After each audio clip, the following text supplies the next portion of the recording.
hispanos que vivimos en este maravilloso país, el país de los sueños. Ponga a un lado sus diferencias políticas y apruebe la ley de la reforma migratoria ahora.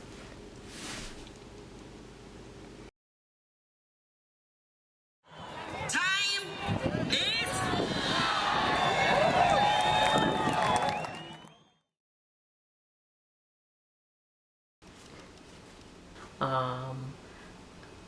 I always wanted to expose you to things of justice, you know, issues of justice that, you know, as far back as I can remember.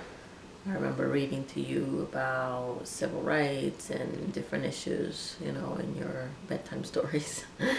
And I think you had enough of a background in terms of social justice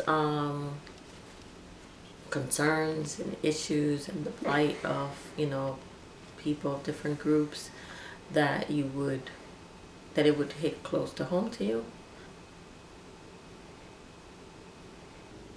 Yeah, over the summer, I found out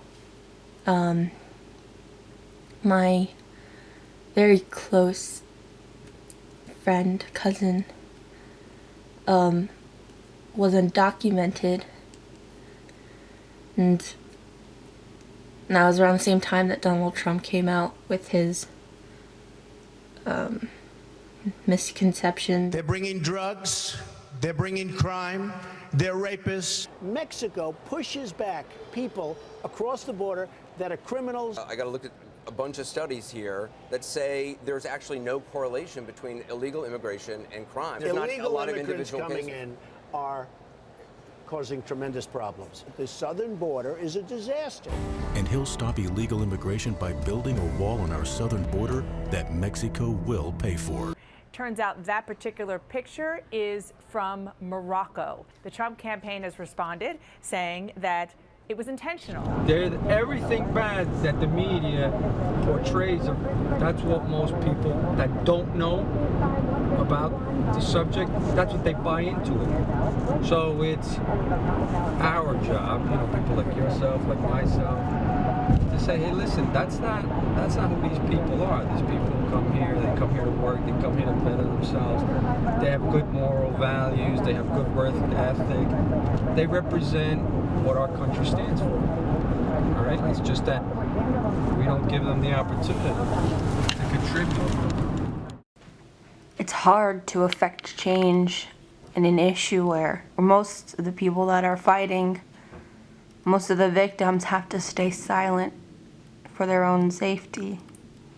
I went to a college fair specific to undocumented students, hoping to find people who were willing to share their thoughts and experience. Always trying to keep in mind what answering one of these questions and speaking to a camera would mean to a person who is undocumented. There weren't any, but I met this woman, an admissions counselor at one of the colleges. You know, you have to get off where you are right now, try to educate yourself, and believe strongly in what you're doing, even to the point where you will dedicate your life and even give your life for that thing that you believe, and that will make our world better. This valuable advice helped me push through this minor setback, because at the end of the day, there is still this movement and so much to fight for, and I'm still fighting.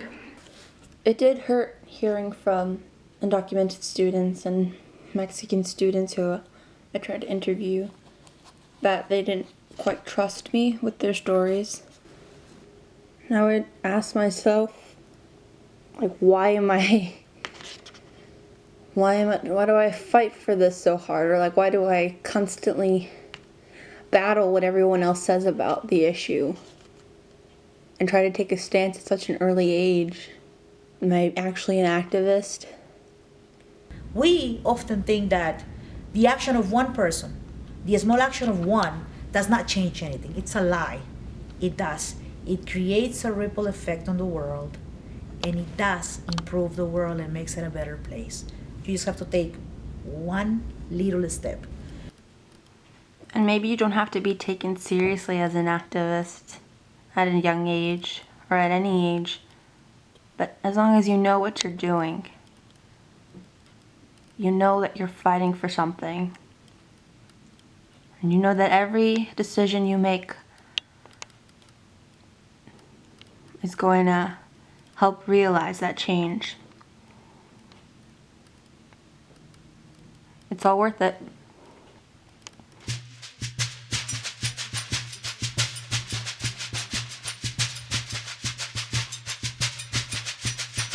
Guara.